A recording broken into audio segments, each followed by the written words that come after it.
Okay, we need to talk. I had trouble writing this introduction. No, not because I didn't know what to say. That's hardly ever an issue for me. But because a conversation with Adrian Seyboldt always takes deliciously unexpected turns. Adrian is one of the most brilliant, interesting, and open-minded person I know. It turns out he's courageous too. Although he's not a fan of public speaking, he accepted my invitation on this show, and I'm really glad he did. Adrian studied math and bioinformatics in Germany and now lives in the US, where he enjoys doing math, baking bread, and hiking. We talked about the why and the how of his new project, Nutpie, which is a more efficient implementation of the nut sampler that he wrote in the programming language called Rust. And of course, this project marries very well with PyMC from the get-go because Adrian is a fellow PyMC developer. What else? We also dived deep into the new ZeroSumNormal distribution that Adrian created and that's already available from PyMC 4.2 onwards. We'll see what it is, why you would use it, and when. Adrian will also tell us about his favorite type of models, as well as what he currently sees as the biggest hurdles in the Bayesian workflow we all love. Honestly, each time I talk with Adrian, I learn a lot and I'm filled with enthusiasm. And now, I hope you will too. This is Learning Bayesian Statistics, episode 74, recorded November 4, 2022. Welcome to Learning Bayesian Statistics, a fortnightly podcast on Bayesian inference, the methods, the projects, and the people who make it possible. I'm your host, Alex Andorra. You can follow me on Twitter at Alex_Andorra, like the country. For any info about the podcast, learnbaystats.com is la place to be.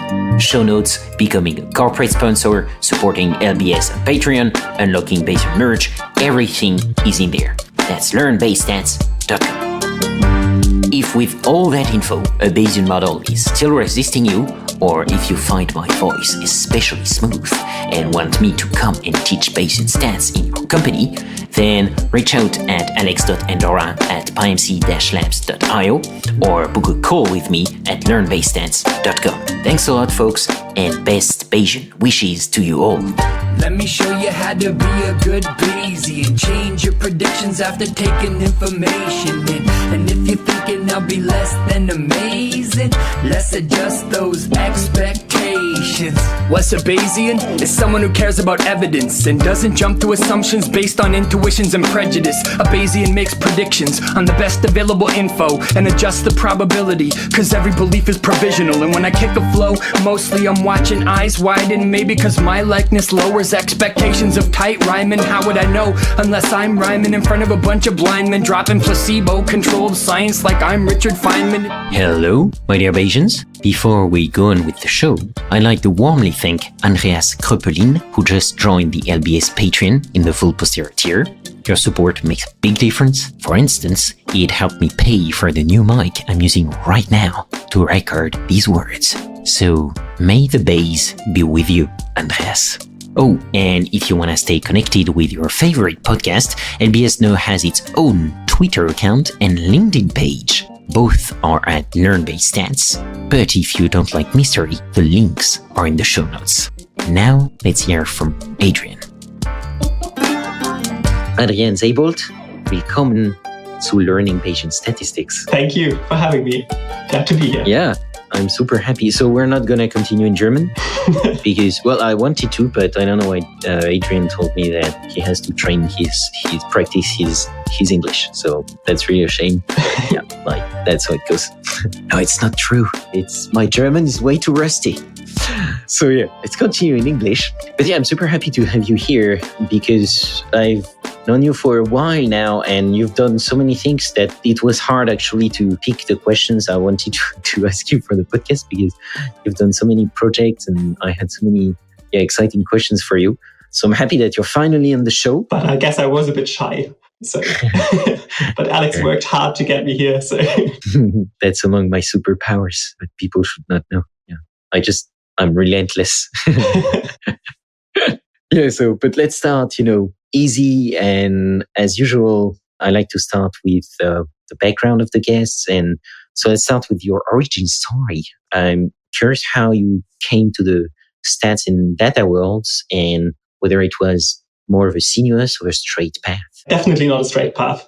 So was always really interested in mathematics, and that's also what I started studying at university. And at that time, I never would have dreamed that I end up doing statistics. That's just not what I really was interested in. Yeah. I guess I was somewhat interested in the philosophical part of statistics, like what is a probability, and the whole debate of frequent statistics versus Bayesian statistics. That did interest me a little bit, I guess, but that was more a side interest and just something I was curious about, not really something I wanted to work on. But say during the first part of mathematics at university, I learned probability theory, measure theory, and things like that I guess come in handy now, but nothing at all about applying probability theory in any sense. So what I would call statistics.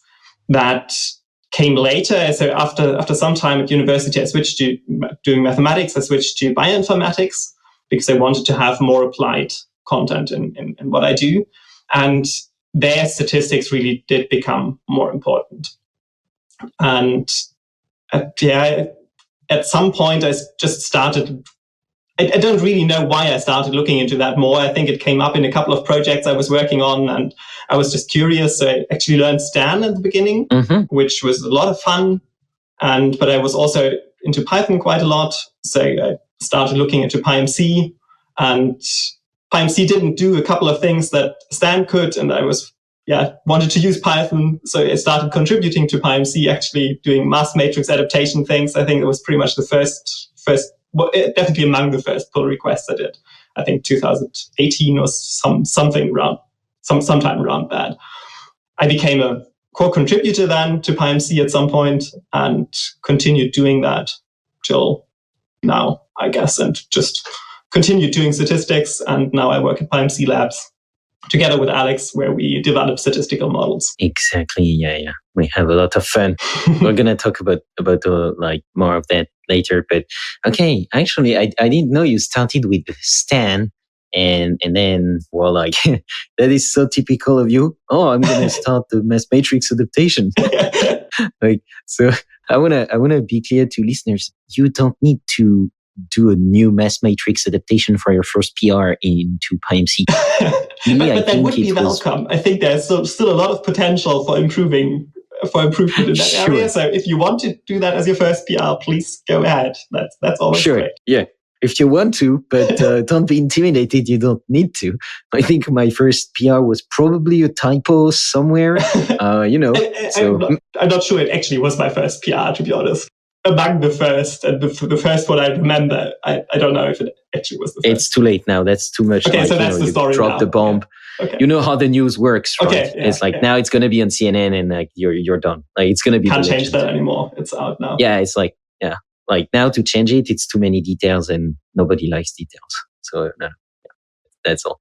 Okay, I see. So you started with the pure math world, and then was drawn into the dark force of statistics.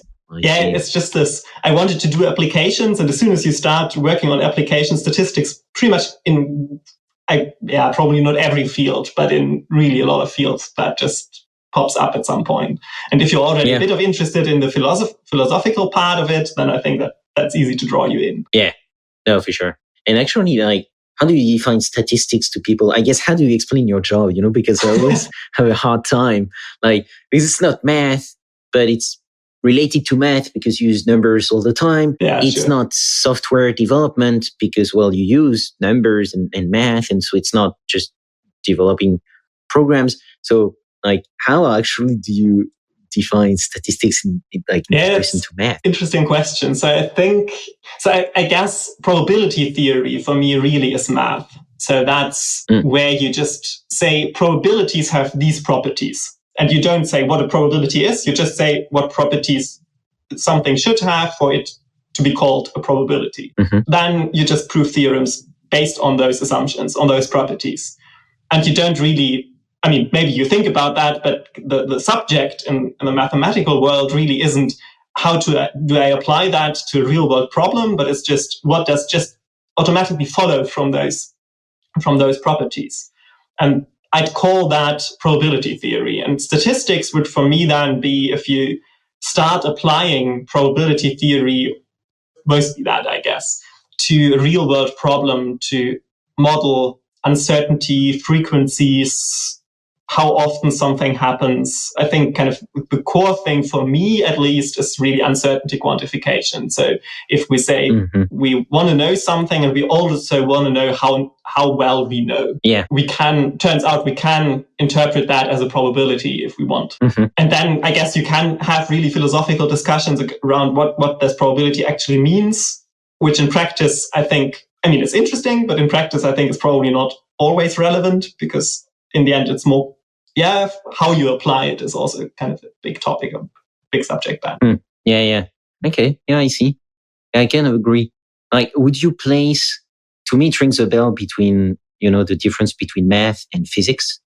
Yeah, I think that's physics would try and really care about how to explain the world and how things around us are happening and how it's possible and how certain we are about that. So would you place, if you had a Venn diagram, would you place physics and statistics in the same layer? Yeah, I think maybe not exactly, because so physics really tries to explain or describe how the world works around us, while statistics, I think, doesn't really, but it's more trying to quantify or tell what we know about it. So it's on a slightly different level, but I think kind of the relationship to mathematics is a bit similar, in that it's applying parts of mathematics to our knowledge of something or frequencies of something happening. So I guess in that case, it might actually be really describing something directly in the real world and not just our knowledge of it.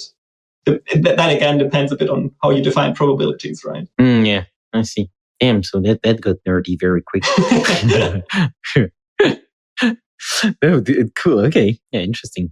And so, basically, so you said you work now with us at labs and you're doing some fun statistical and mathematical projects. And so, basically, can you tell us the topics that you're particularly interested in these days? And so I know you like, getting obsessed by some topics and projects. So maybe tell us about some of your latest obsessions and topics that you're particularly interested in these days. Okay, something I've been looking into a lot, because, in a lot of projects we had one problem came up repeatedly, where we have a data set, we build a model that works really well with that data set, or hopefully really well, but then a client might apply that model to a different data set, and suddenly things don't really work as well. Either because of really statistical problems and we didn't understand part of the data generating process and things are just different, or we can also just have computational issues because the parametrization that we found with the first data set works really well there, but it doesn't really work as well in a different data set. So I was interested in trying to make the computational part of that more robust, which then got me actually back to the mass matrix adaptation things, which never really left me, I guess, that stayed around. And so trying to find better algorithms to approximate the posterior so that sampling methods can be more robust. So that's definitely something I've been thinking about quite a lot recently. Then I guess you mentioned that you might want to talk about that, the ZeroSumNormal question, which is in essence, I think, a question about how we want to write regression models or hierarchical regression models, partially pooled, whatever you want to call them. Yeah. How to write those so that they end up being fast for the sampler, but also easy to interpret. And I think there are still some open questions there. I think we can improve. Also, priors for standard deviations, which is kind of an eternal subject, I guess, that never really goes away. Yeah, true. Yeah. I remember you posting something very interesting about the priors for standard deviations in our Discord on PyMC Labs. It's like this kind of thought experiment about basically trying to set the standard deviation on the whole data set. Well, on the whole data set instead of one parameter at a time. And then you could just do a domino effect on what that means for the individual parameters. So the basic idea would be to ask how much variance do we have in total in the model, and say we might want to have that as a parameter in some sense. Yeah. How we parameterize that is then, I guess, a bit of a different question. And then we ask how much of that variance comes from various sources.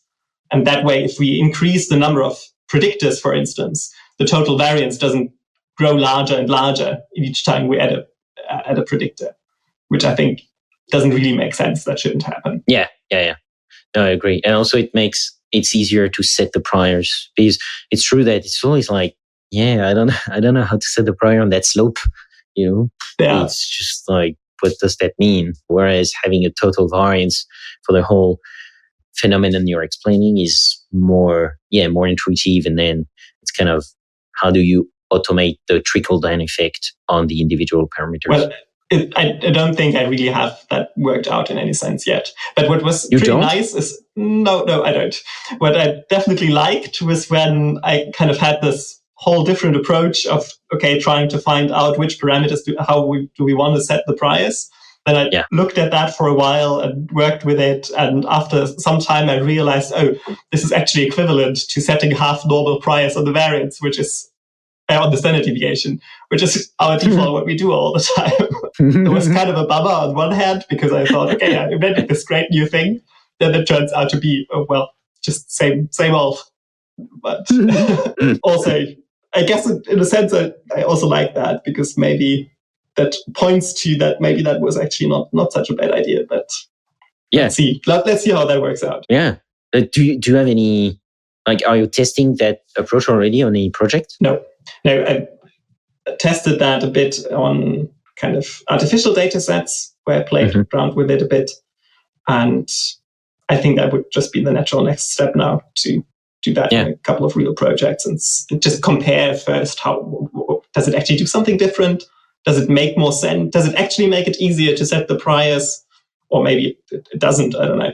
So we have to experiment with that a bit. Yeah, that'd be very interesting. Yeah, I have some projects in mind there where I try that. Yeah. As usual, the problem is the time. It's the time, but that'd be definitely super fun.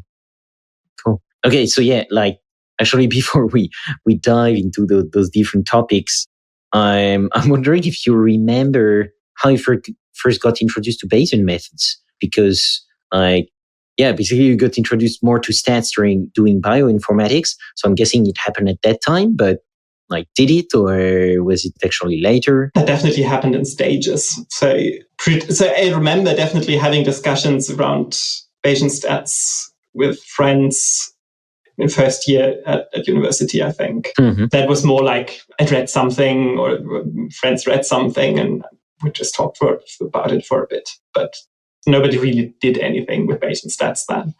I think the first time I really did that was near the end, really used Bayesian statistics to do anything was relatively near the end of my time at university, I think. Using it to model RNA counts, for instance. So if you have actually pretty large data sets, and I think actually pretty complicated, not that complicated models, but with horseshoe priors, I kind of went all in and did all the things that actually pretty difficult to sample correctly, where it's really hard to avoid getting divergences and making sure you actually sample from the posterior. So it didn't start easy that way, I guess. Okay, and that's when you started with Stan, I guess. Yeah. Okay, nice. I see. And so, and then you stick to it because it was mainly appropriate methods for the kind of problems you were dealing with.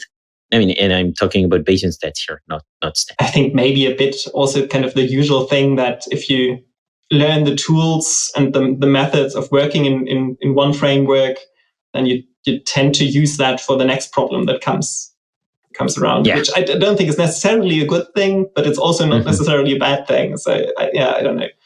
I think that's definitely part of it. And then you also, I think you notice the problems more where you could use those methods, and you kind of gravitate to one set of problems. Whole, if you have a hammer, you're going to see all the problems as nails. Or you'll just find nails everywhere. You'll just ignore the screws that are around as well. I don't know. Yeah. Screw those screws. That's a good one. Yeah, okay, I see. Okay, actually, let's dive into the first project you talked about, so with actually mass matrix adaptation, if I understood correctly. It's called Nutpie. And yeah, I'll stop there. What can you tell us about Nutpie, basically? Give us the elevator pitch and then we'll dig into it. Yeah, sure. So that also started more as a small hobby thing I wanted to try out. I just thought, hey, it would be fun. Rust is a fun language. Always liked it. Why not write nuts Hamiltonian Markov chain Monte Carlo methods in Rust and see how that goes. So I did that some time ago with a really basic implementation and was sitting around for a while.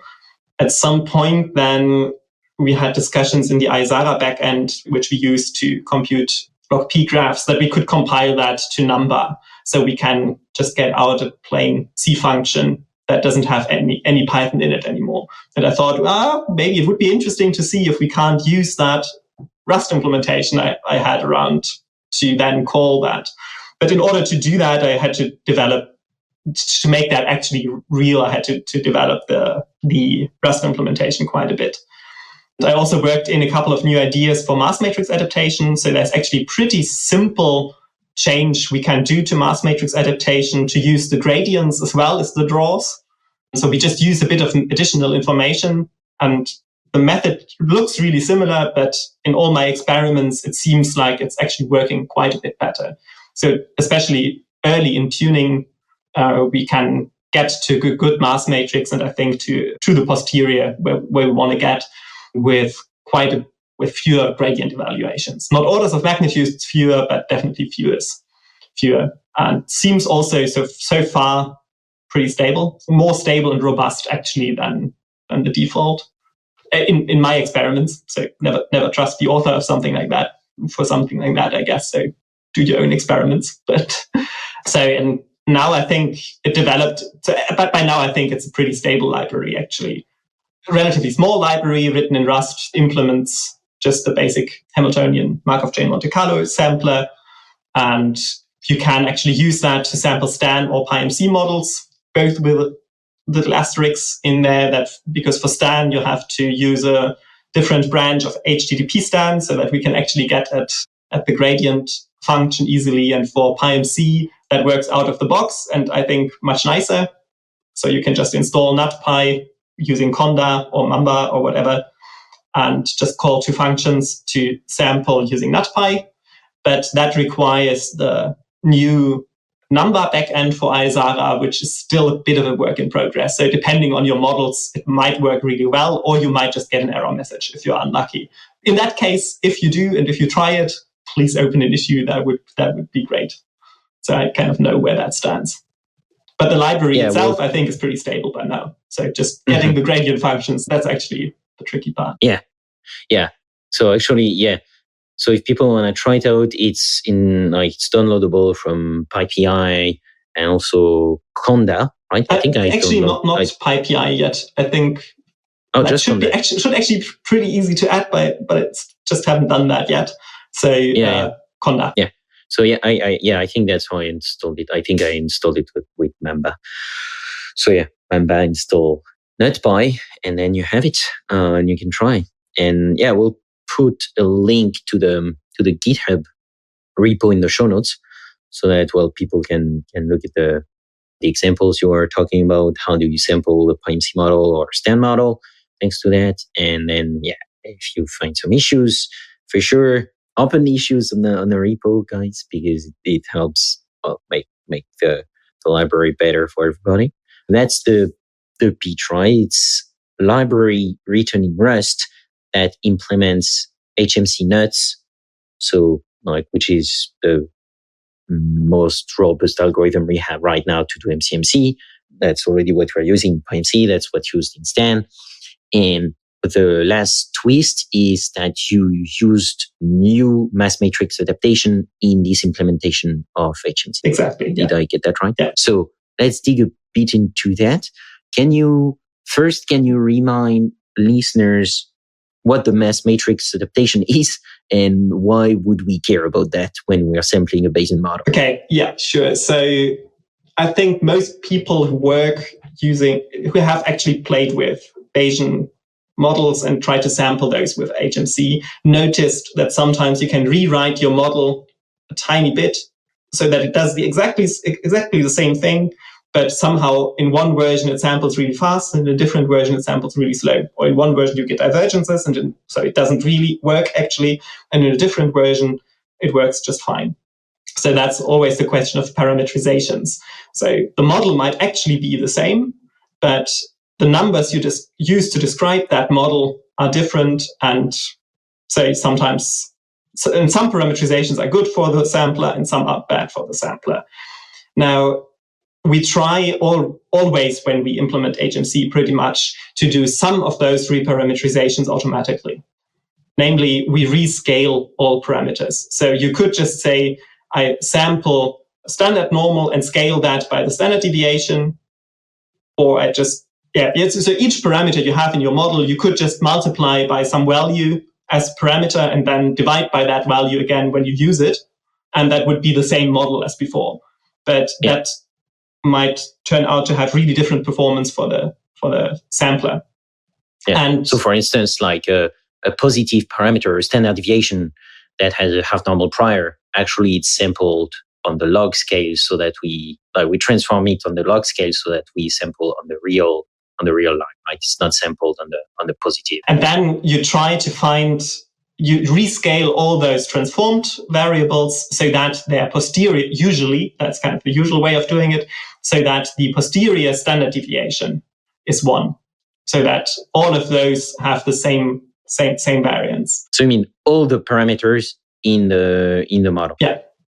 And so just rescaling each individual parameter so that it has posterior standard deviation 1, that's usually what we refer then to as diagonal mass matrix adaptation. Mm-hmm. And non-diagonal mass matrix adaptation would then be something where we actually do a linear transformation of all those individual parameters. And to be clear, we do that only during the sampling, but then the posterior you get back from PyMC or Stan is then rescaled. Yeah, so that's completely hidden. You don't notice when you use the library. That happens automatically in the background, and you don't need to worry about it if you just use the library. But during sampling, that's really important, because the sampler will have really bad performance if one posterior standard deviation, for instance, is 10 to the minus 2, and another posterior standard deviation is maybe 1,000. Then it just will be horribly slow. So we need to avoid that. And the usual way of doing that is just to try and sample a little bit. So until you get a sense of how large the posterior standard deviation is, and then you rescale everything to fit that. Then you sample a bit more to get a better idea what the actual posterior standard deviation is, and you rescale again. And you iterate that a couple of times until you find something that you actually like and think works well. And that's mostly what's happening during tuning. Yeah, exactly. Yeah, that's what that's the warm-up. That part is that's the warm-up or tuning phase that people have probably heard about. And then once you get to that phase where it's pretty much stable, then you think that you've reached the typical set, and then you can start the sampling phase per se. That's the kind of samples that you get from in your trace once the model has finished training. I mean, during warm-up also, or tuning, also a couple of other things are happening. So for instance, you are actually moving to the typical set. So because you might start somewhere where that's just not in the typical set at all, where you just don't want to be. So you need to move in the right direction first. And you need to find step sizes and the mass matrix. So I guess those are the 3 different things. But the mass matrix adaptation is really usually that which takes so long. So that's why you have 1,000 samples or something before you actually start drawing the samples that you actually want. That's the whole reason why there's this first long section that often takes a long time. And we would like to reduce that and make it faster. And the basic idea then behind modifying that a bit is saying that, okay, maybe we actually have more information than just the posterior standard deviation. We also already, for HMC, we computed the gradients of each log p value. And gradients and draws, they both provide information about how much variation there is for a certain variable. And it turns out if you use both, you can usually converge to something reasonable faster. And you can't always And it's not just that you can converge to something faster, but the thing that you converge to might also be a bit different. And that tends to lead to better effective sample size per draw values. So the tuning tends to happen faster, and after tuning, you tend to get a better result, at least in all the experiments I did. But I mean, maybe there was one or two models where it was a bit worse, but you get the idea. I see. Okay, that's very cool. So basically, you're using more information because you're using the gradient, and so that helps you arriving faster to the typical set, and probably most of the time having a more precise idea of what the typical set actually is. Yeah. Or a more accurate idea, maybe not more precise. And I think the basic idea of how I derived that can also be extended to reparameterizations that are not just rescaling, but that are more complicated. So hopefully that can be developed in a way so that correlations in the posterior, for instance, are way less of a problem, even for large models. So right now, you can do something called full mass matrix adaptation, where you try to find a linear transformation of the parameter space that gets rid of all correlations. That doesn't really work if you have a large number of parameters. So if you have 5,000 parameters, that would be a 5,000 by 5,000 matrix. And working with that just is no fun. And it's also hard to estimate then. So it definitely seems like if you use the same math I used to derive the new diagonal mass matrix adaptation and apply it to full mass matrix adaptation, or something in between, actually, that also seems to work pretty well. But that's not in Nutpie yet. That's still experimental stuff I'm working on, and hopefully works out well. But let's see. Okay, yeah. And then that would be stuff that you like, a new kind of adaptation that you would add to Nutpie, for instance, and then that people could be able to use in normal. So there actually is already an implementation on GitHub somewhere, CoveAdapt, which actually works with the default PyMC sampler, not in Nutpie. But that's more of an experimental implementation. And I think it works. So I don't think it's a completely experimental broken thing in a sense, but I wouldn't just use that in production if I... Yeah, that doesn't probably sound like a good idea at this point. Yeah. No, I get it. So, yeah, first, that reminds me. So you see, folks, that's why we tell you to not code your own samplers. It's like, you can see the whole, like, the amount of research and expertise and math and like collective wisdom and thoughts that go into all those samplers that you use through probabilistic programming languages. It's because it's really hard work and extremely technical. Or you do implement your own samplers and just do that work, which is really a lot of fun. So sure, yeah. But usually it's harder. Yeah, I definitely think so. If you're like me, I would recommend not doing that. Just use the samplers that smarter people than you say, yeah, you should use that, and like get rid of your sampler that you've written in Python. So yeah. First. And second, okay, so thanks. That actually helped me understand what the mass matrix adaptation is, because I always forget. So that's cool. And yeah, you also talked about the step size, etc. So of course I would have questions about that. But like a question I often get when I teach Bayesian stats is, so you said that the sampler starts somewhere, and that very often is not in the typical set. Mm-hmm. So that's the init value, right? The initial value where the sampler starts. And for a moment, we see that less and less. So it seems that we've done a good job at communicating that.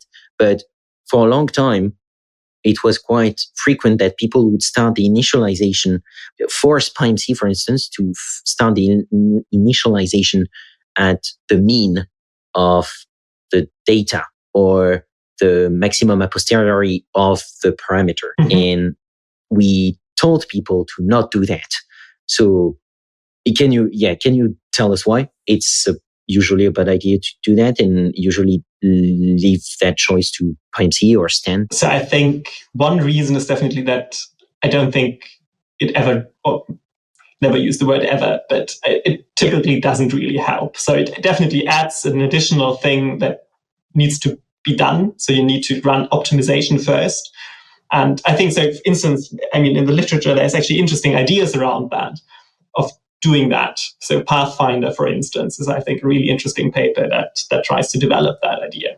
But if you just basically doesn't really help. And I think there are cases where it definitely can make things worse. So where if you just optimize naively, you might end up in a funnel somewhere, or you might end up somewhere. I mean, the gradient is 0 at the mean by definition, or at the maximum a posteriori estimate, at least by definition. So is that good for an initialization? I think not. So mostly I think it's a why do that? Don't really see the point. It doesn't help much. So I think maybe it did help actually so before the whole HMC thing came around, before the gradient-based methods, maybe it did actually help there. So that might actually be why it was a thing. But with HMC, I mean, usually there might be models where that's different, but really usually if it's a well-defined model, you have the first couple of draws where the sampler just goes to the right spot, and after that, it doesn't matter anymore. Yeah. I see. And another question that I get is like, why aren't the tuning samples also given back by PyMC by default? You can get them, for instance, in PyMC if you say like there is I think it's discard tuning samples equals false. By default, it's true.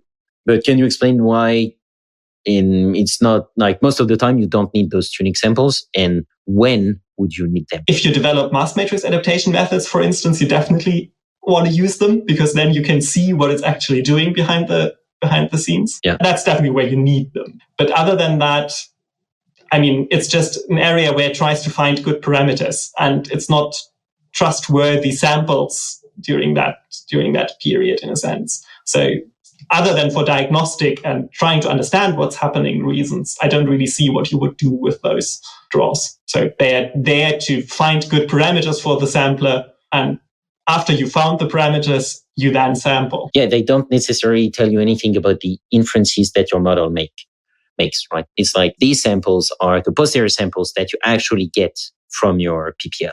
That's what you care about if you want to see if your model is making good inferences on. Cool. And so I'm taking from what you're saying that basically if listeners are interested in Nutpie, they basically can try it on any of their models, right? There shouldn't be any restrictions on the kind of models that you can, in theory, use Nutpie on. The main restriction was the one you mentioned, which is, well, sometimes an op will be missing in a number, in which case open an issue. But in general, like you can try Nutpie on any model. Yeah, I don't think there's, again, if you have custom ops and call into C code or something, which I like to do a lot, but I think 99% of people don't do that. So you're safe. And if you do that, I think you know that you're not safe. So in that sense, go for it. Yeah, so if we dezoom a bit, I'm actually curious about any difficulties that you encountered with implementing Nutpie, and in general, what you learned from them, if you encountered any difficulties. Good question. I definitely encountered lots of small difficulties. So thinking about how to structure different parts of the library, definitely the whole adaptation things, they tend to cut across concerns a bit. So they are a bit tricky to separate out in a nice and clean way, I think. But to be honest, it went surprisingly smoothly, I think. Probably it helped that I worked on the PyMC sampler before quite a bit, so it wasn't the first Nuts implementation I ever did. Then definitely getting all the details right of Nuts, that's always a bit tricky, because there's a lot of small things you can do wrong, and they don't look wrong, they just are wrong. So you get incorrect results if you mess something up, or you get less efficient sampling, but looks right. So it's definitely a tricky thing to implement right, I think. Oh, yeah. But I was looking at the Stan implementation and the PyMC implementation a bit to compare and make sure things actually work the same way.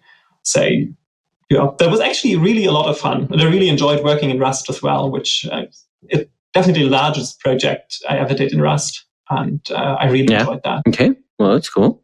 I didn't expect that answer. I thought you had a lot of banging your head against the walls. Oh, yeah, definitely I had banging my head against walls. But I think that's just a given for any software project, to be honest. And listen, I don't have really this one thing that... Yeah, you didn't have like one big block. Yeah. And I want to reassure the listeners because they don't have the video, but your head looks good now. It looks like, all the bumps from the banging your hand against the walls seems to have disappeared. So they healed nicely. I'm glad. Yes. Yeah. Maybe that's also why that project was so fun, because the bumps disappeared so fast. It's good. Okay, before we switch to another project of yours, do you need any help actually on Nutpie? And like, if yes, what can people help you with? So Nutpie itself feels to me relatively finished. So if people have nice ideas, that's always great. And I mean, you can definitely clean up code more. I think it's decent, I hope, but it's not like there's nothing left to do. But it is a library that has relatively small scope. So implement this one algorithm and do it nicely, hopefully. So I don't think there's that much work to do on that library itself at this point.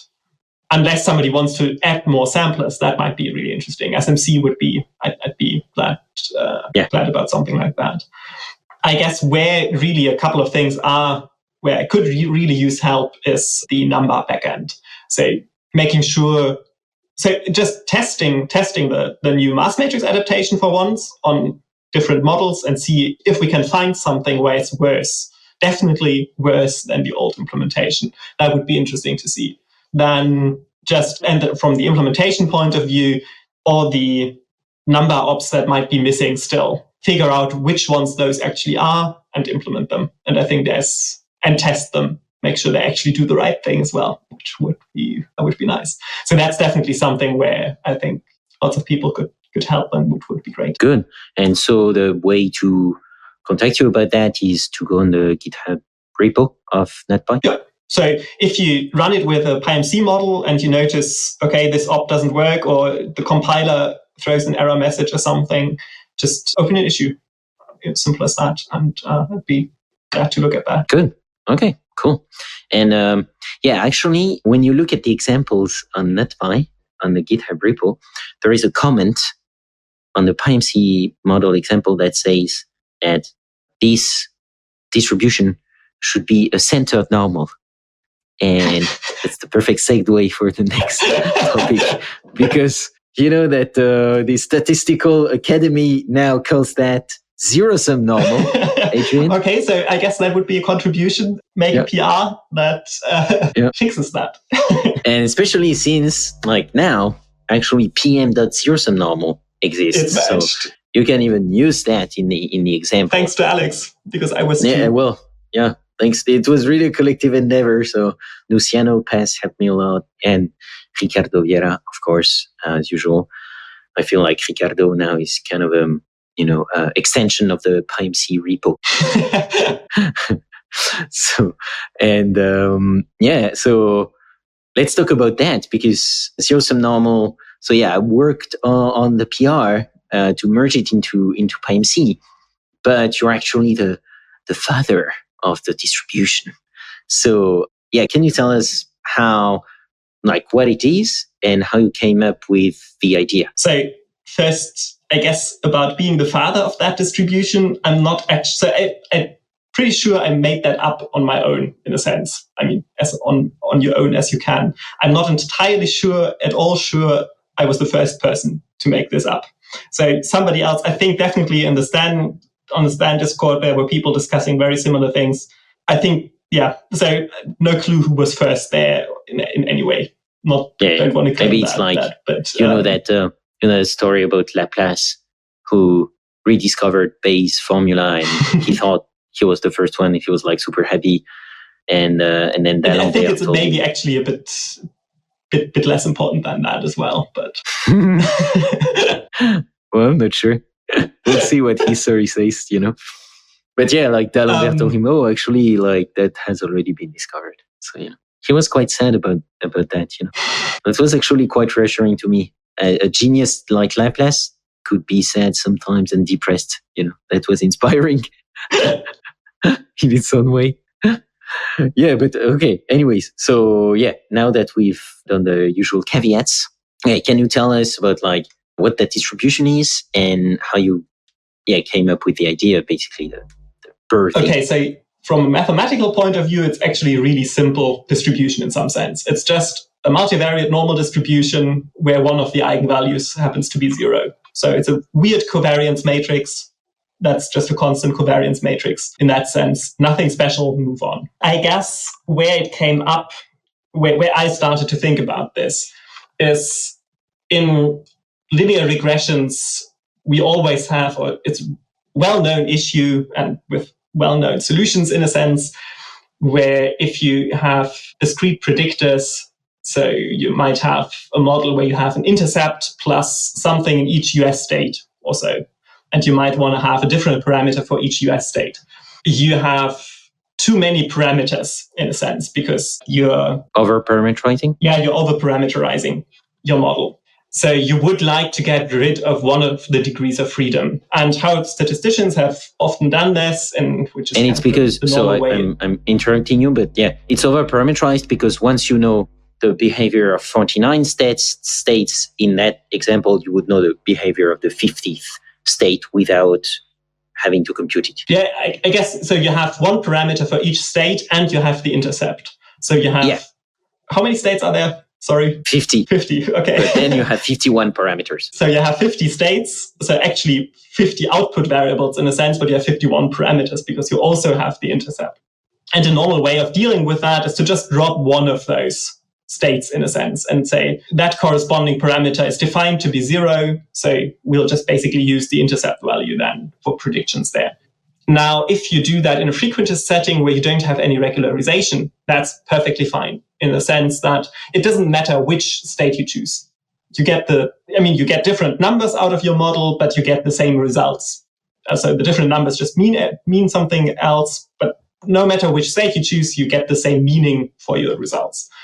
This is not true, however, if you do it in a Bayesian model where you assume maybe that the values from the states come from a normal distribution, for instance. Then suddenly it does matter which state you drop.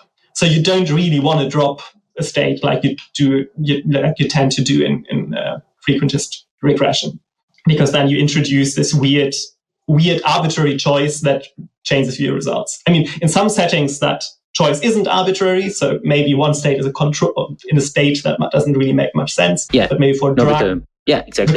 It's control, and that makes sense to define that as 0. So that's fine.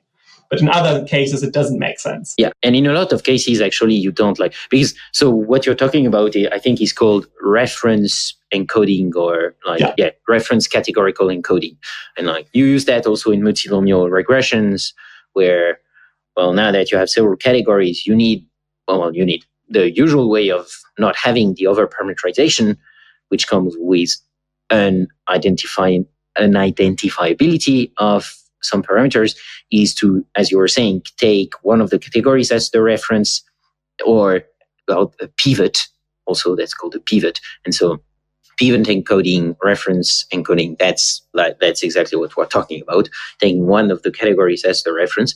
And a lot of times, it's quite hard to have a reference category in mind, that really makes sense, unless it's really a placebo or something that really makes sense to make reference to all the time. So, but this leads to the fact that often in a Bayesian model, we actually have it over-parameterized in some sense, which isn't really a problem in some sense, because everything works out fine because we have our priors. So it might slow down the sampler quite significantly in some cases. And it also sometimes makes interpretation more difficult, I think. So then there was the idea, pretty similar to difference coding in the frequentist sense. Can't we say we have parameters that tell us not what the value is for each state, but a parameter that tells us how much does that state differ from the mean of all the states? And by mean, in this case, the sample. Okay, for states, there's no difference between the mean of all states and the sample mean of states, but let's ignore that difference for a moment. So what's the difference to the mean of each individual state? So you could say we have a parameter that tells us that some state has a larger than average value, and you have another parameter that tells us it's lower than average. So if there were only two states, you could say, actually, we just say what's the difference between the states. So we define a new distribution that tells us both the values for both of them, but that distribution has 1 degree of freedom fewer because it just says, okay, it's required to sum to 0. So for 2, one would then just be plus a value and the other would be minus that value. For 3 values, it's a bit more complicated then, but still works out similarly.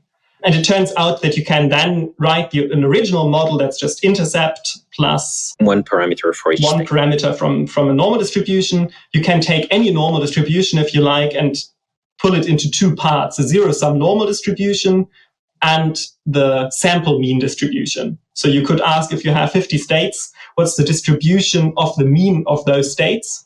And what's the difference to the mean? And both of those distributions, you can make sure, if you write it down correctly, are normal distributions. So multivariate normal in this case then. And then you have intercept plus this sample mean distribution, but those 2 are just normal distributions. So you can combine them into 1 normal distribution without really changing the model, if you like. So you could adapt the standard deviation a bit of that parameter.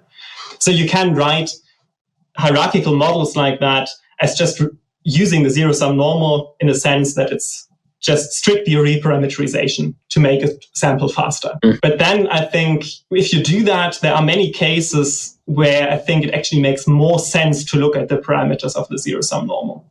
So for the states, for instance, it doesn't really make sense to have a parameter because the number of states is it's a fixed set of states. And it doesn't really make sense to want to make predictions for new states coming in to the US in the future or something like that. So it's not a really infinite distribution for an infinite number of states, but it's just a finite set of states. And it makes sense to say, okay, the mean of those has to be 0. So sometimes I think, depending on the context, it also makes it much easier to interpret results then. If you just say, okay, how different is this state to the mean of all states? Yeah, because then your reference is changing. It's not one category, it's the mean behavior of all the categories. So here it would be the mean of the states. And so, yeah, in a lot of cases, that makes more sense first to interpret the model. Is like that helps you understand, oh yeah, okay, so Alaska is really below average, whereas Massachusetts is way above. And also that means that it's not gonna, like, the results are not gonna change because, like, you're not changing the reference category. Whereas, like, if you're using classic reference encoding and then you change the pivot or the reference category, then your results are going to change. The parameter values are going to change. And also maybe you'll have to change the priors. Yeah, and not just the values change, but also their meaning might change. So you can really get different results, not just the same results written in a different way, but really something that's fundamentally different. Yeah, and so that's something that would be helpful to use. So anytime you do linear regression with categorical predictors, for instance, so that's what you were talking about. And also, as I was saying, multinomial regression, well, it's like trying to infer the latent probability of given number of categories. So here, that's the same. And so what I really love about that is that I do use quite a lot of multinomial models. And before, you had to do that pivot thing. And so imagine you have a multinomial regression, and in the regression, you have a categorical predictor. That means you have to do 2 pivots at some point. Yeah. And it's like, so, and you drop a dimension at each time you do a pivot. So it's like, you have to keep all of that in mind and in the code. And also you have to stack with Asara, and it makes the code way more complicated. So in those cases, I would say if you really need to use classic reference encoding, then use Bambi if you're in Python, because Bambi will do that dropping and reference encoding for you, the pivoting. But then if you can use ZeroSumNormal, because it makes more sense to you, what I love is that you can actually write the multinomial regression like you would write the binomial regression, but just like instead of using pm.normal, you're going to use pm.ZeroSumNormal. And that's super cool. It makes everything way easier. So I think these are, like, I would say, the 2 main examples. And I have to work on a Jupyter notebook example with Ben Vincent to go through at least 2 examples of categorical regression, linear regression with categorical predictors, and multinomial regression. So we'll get there, folks. At time of recording, we haven't. Well, Ben has started that, and Tommy Capreto. I just haven't looked at it at all. There's definitely something there already. Also, I think it gets also a bit more interesting if you add interactions as well, because the ZeroSumNormal, this implementation that we have now, also can work in multiple dimensions. So you can say it needs to sum to 0 if you sum across one axis and a second axis separately. Needs to sum to 0 or something, which is really nice if you're working with interactions as well. Yeah, so it's like in your example, for instance, that would be that common intercept. Then you have one parameter per state, where you have a ZeroSumNormal that sums 0 across states. Then you have one parameter per, what could we use here in the example as a second categorical predictor? That could be age group. Yeah, that could be age group. Yeah, exactly. So then you have age groups, which are here are categories again. And so you have the main effect of age groups, where you would use the ZeroSumNormal on age this time. And then you could look at the interaction of age group and states. So that means another set of parameters. But here you would have to force the parameters on the interaction of age and state to be ZeroSumNormal, to be zero-sum across ages and states. And so that will be in the example that I was talking about, folks, but that gives you a first idea of what that means.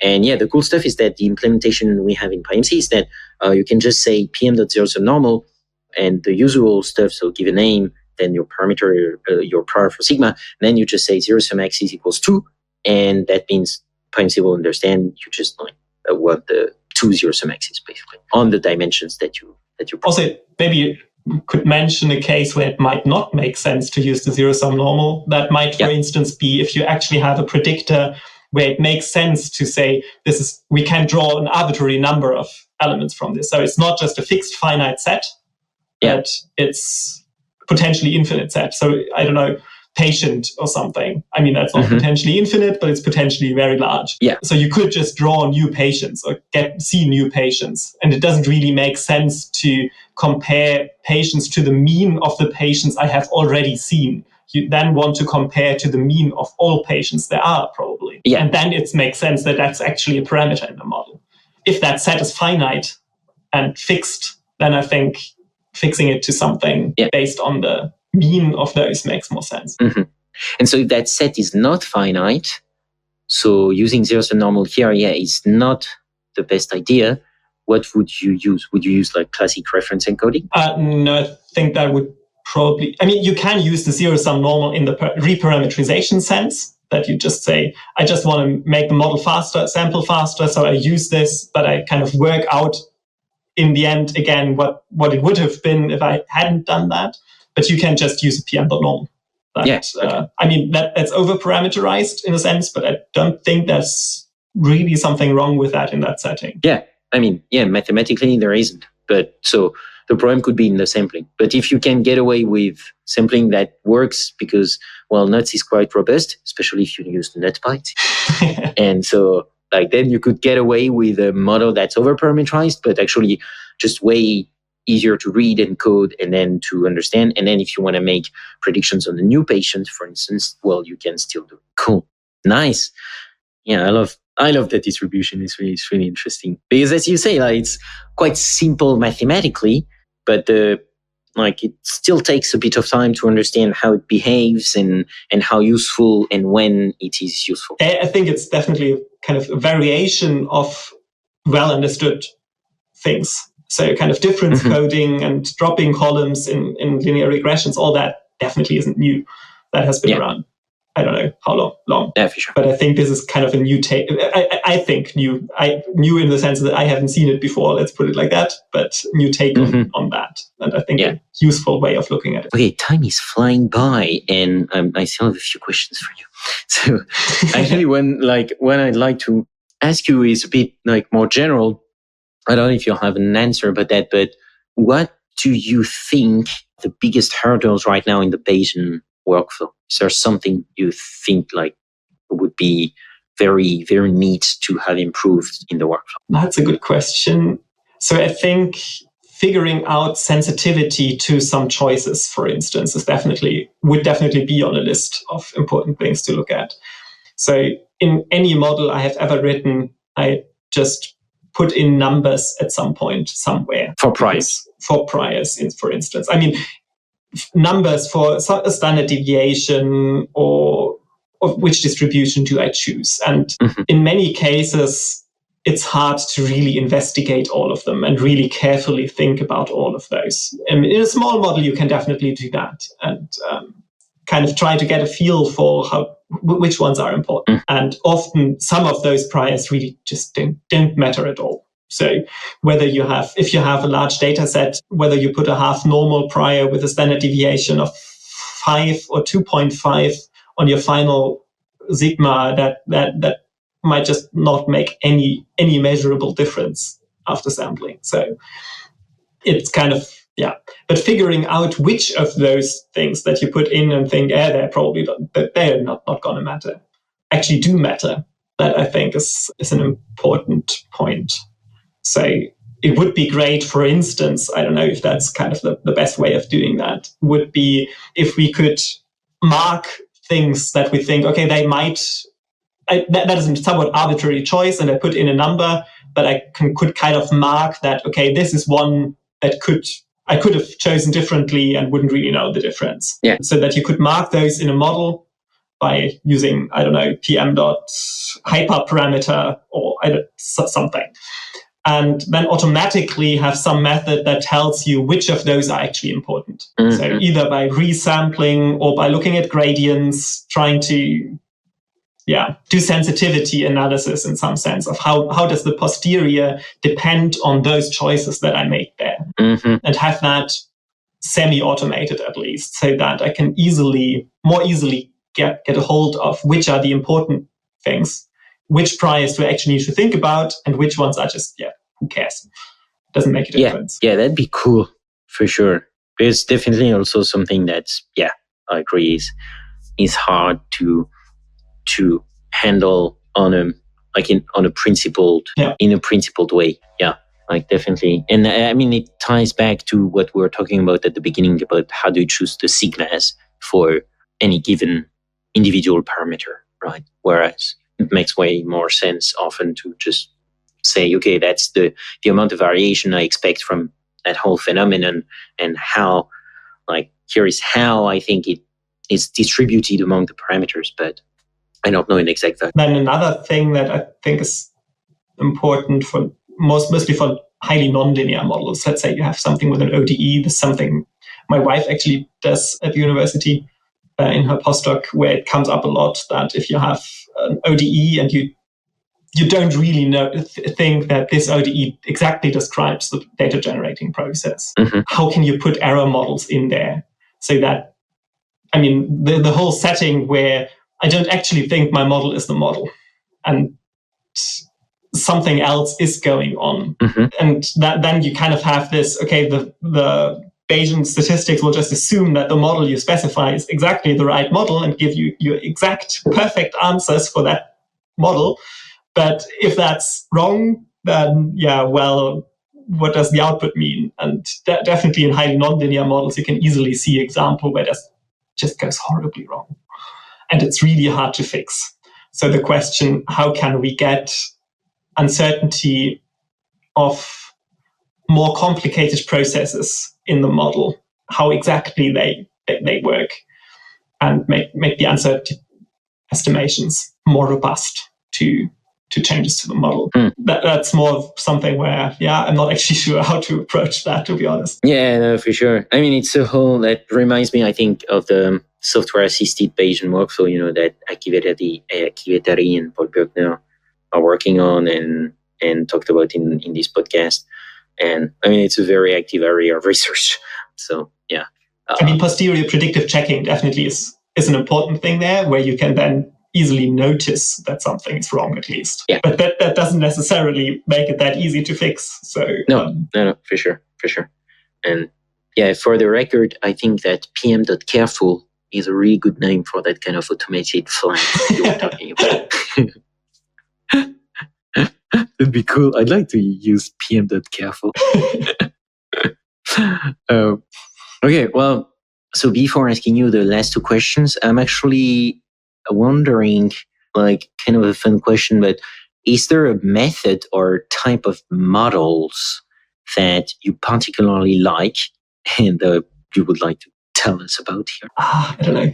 Actually, just plain old linear regressions. I think they're a family of models that seems really simple and easy to understand, but actually is pretty, generalized linear models, I guess. So the more general version is surprisingly useful, unreasonably useful, I think. So it's really looks simple, seems like you could learn that pretty quickly, but actually learning all the details and making sure you can actually use it for different settings is really tricky. And yeah, I think that's, just in general, an interesting thing. Yeah, I agree.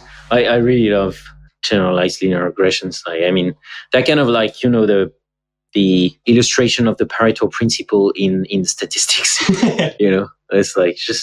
It's like it sounds like 20% of models, but you get 80% of the results thanks to those. It's really cool. And also most things I model seem to kind of be, okay, just a regression with some twist in it.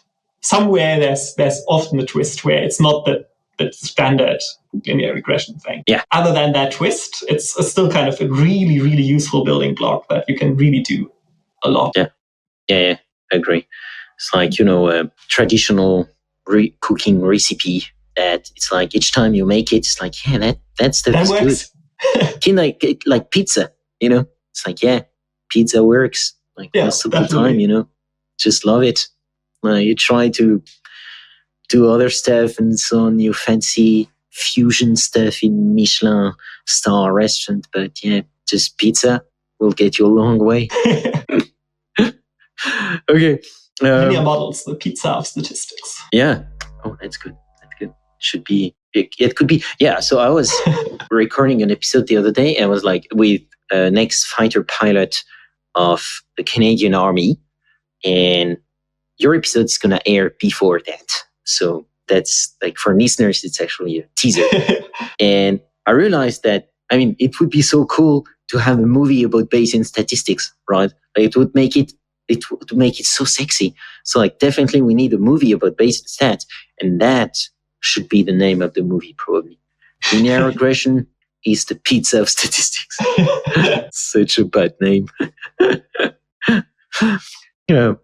Okay. Which projects are you most excited about for the coming month? Do you have anything right now you're working on and are super excited about? Yeah, that would be Nutpie, I think. And just in general, the mass matrix adaptation changes, and I also kind of like the mathematical framework that I came up for that, which horribly slow with writing down properly, which I just, Anyway, but I'm really, really excited about that. I think that was a lot of fun to work on. And cool. Happy to hear that. And again, I can hear the excitement. And okay, so before letting you go, though, I'm going to ask you the two questions I ask every guest at the end of the show. So first one, if you had unlimited time and resources, which problem would you try to solve? Yeah, probably. Getting the mass matrix adaptation. Yeah, getting the samplers more robust. I think that, I knew it. That's probably it. Yeah. I love that answer. You're definitely the first one to say that. So now I guess it shows that I don't actually listen to your podcast that often, because I don't really know what most people answer there. Sorry about that. I guess I'll have some catching up to do. That's good. That means you were not anchored at all, so that's perfect. That's a really true independent sample here. Like no autocorrelation with the rest of the samples. And problem within statistics. That's how I was answering that, not kind of worldwide problem. I think then I might have other priorities, to be honest. Okay. I see what you did here. That's not going to fly, but I see what you're trying to do. So second question, if you could have dinner with any great scientific mind, dead, alive, or fictional, who would it be? That's also a hard question. Someone like Euclid would be actually pretty interesting, assuming there's no language barrier, because otherwise I'll definitely go for somebody German or English or British or whatever. Yeah, I think that would be interesting to just I mean, I don't know if he was actually a nice guy. Don't think we actually know that much about him personally. Yeah, I don't think we do.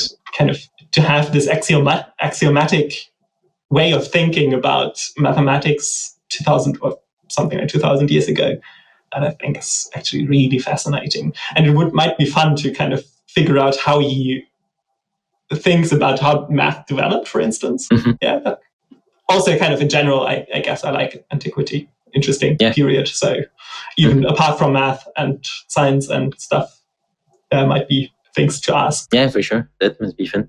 And the cool thing is that if he turns out to be a jerk, well, probably after the dinner, he would probably die because of all the germs that you gave him and that he has no immunity against yet. Hopefully it goes that direction. I'm not entirely sure, but... Yeah, true. Oh, true. Yeah. I mean, it's more probable that it goes that direction than the other. But yeah, you never know. Yeah, you never know. Vielen Dank, Adrian. I would have like so many more questions, but it's already been a long time, so let's call it a show.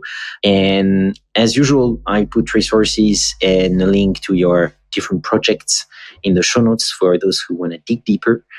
Thank you again, Adrian, for taking the time and being on this show. Thank you. That was a lot of fun. This has been another episode of Learning Bayesian Statistics. Be sure to rate, review, and subscribe to the show on your favorite podcatcher or on Podchaser, and visit learnbayesstats.com for more resources based on today's topics, as well as access to more episodes that will help you reach true Bayesian state of mind. That's learnbayesstats.com. Our theme music is Good Bayesian by Baba Brinkman, with MC Lars and Megaran. Check out his awesome work at bababrinkman.com. I'm your host, Alex Andorra. You can follow me on Twitter at Alex_Andorra, like the country. You can support the show and unlock exclusive benefits by visiting patreon.com/learnbayesstats.